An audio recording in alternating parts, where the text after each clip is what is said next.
The next book I read in October was Get a Life, Chloe Brown by Talia Hibbert. Oh my god! Hi everyone, welcome to my booktube channel. I'm Siwon and I love to read. Today I'm going to be filming my reading wrap-up for October. I read some great books this month, also some not so great books, but we'll get to those. So to jump right in, I read The Bane Witch by Ava Morgan. This was an arc and I really enjoyed it. It's about this girl who doesn't know she's a witch, and she doesn't know that her power is basically to attract bad men and eliminate them.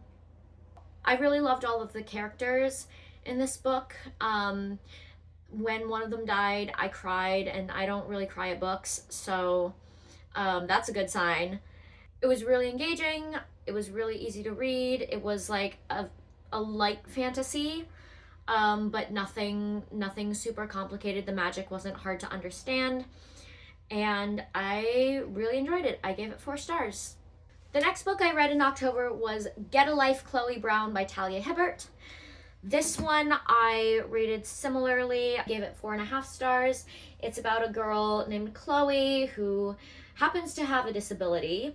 And she has this near-death experience. She almost gets hit by a car, and she decides that she's going to start living her life to the fullest and do all the things that, normal, fun people do.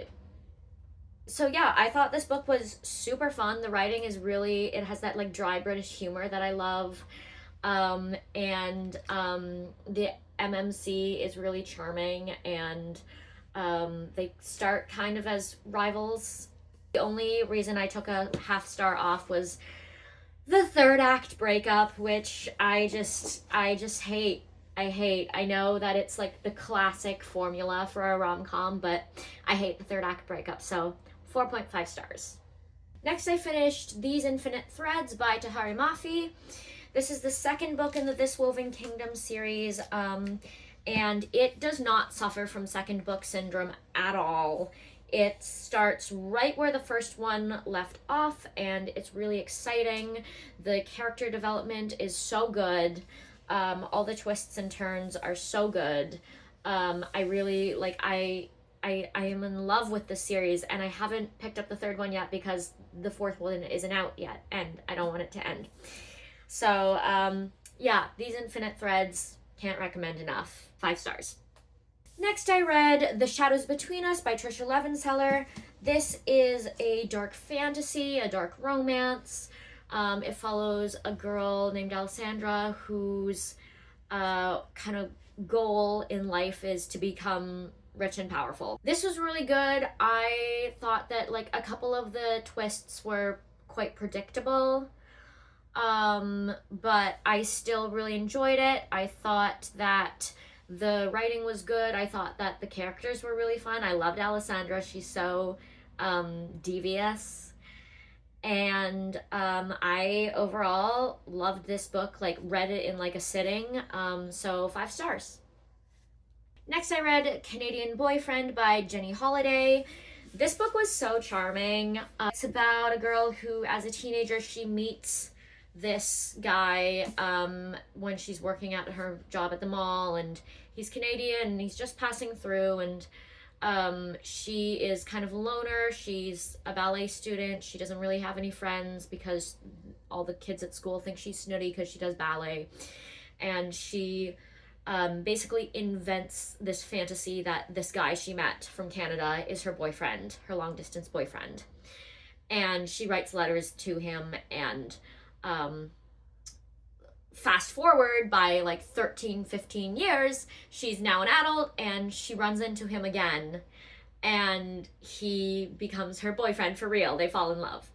I thought this book was so good. I loved it. However, the ending made me so mad because I just thought the way that she told him that they had met before was just absolutely stupid. I couldn't believe how stupid it was.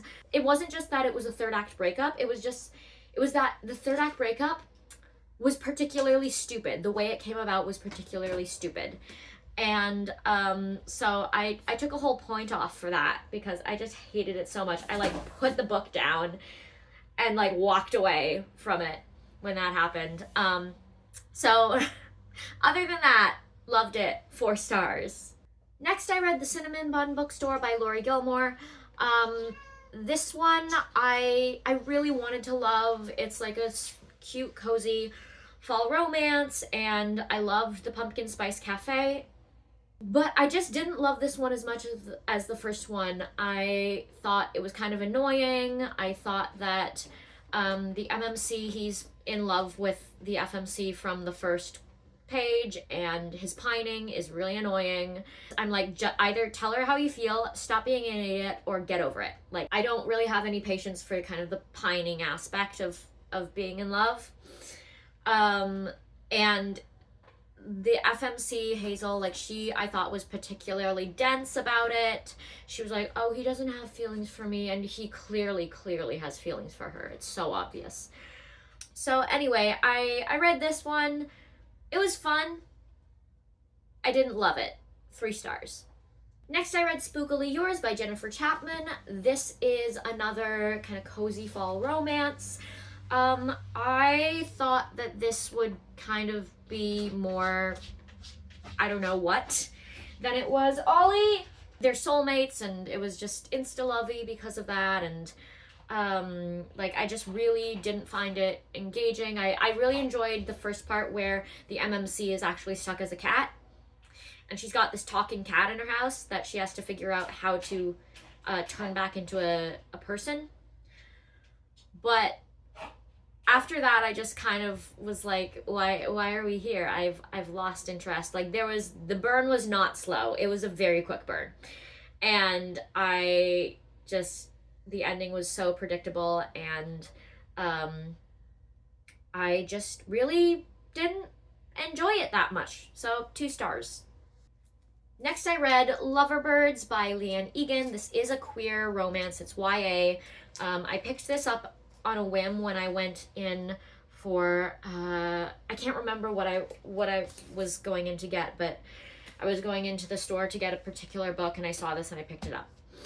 And this was really cute. It is YA, so the spice level is pretty much non-existent, which for me as a closed door girly is great.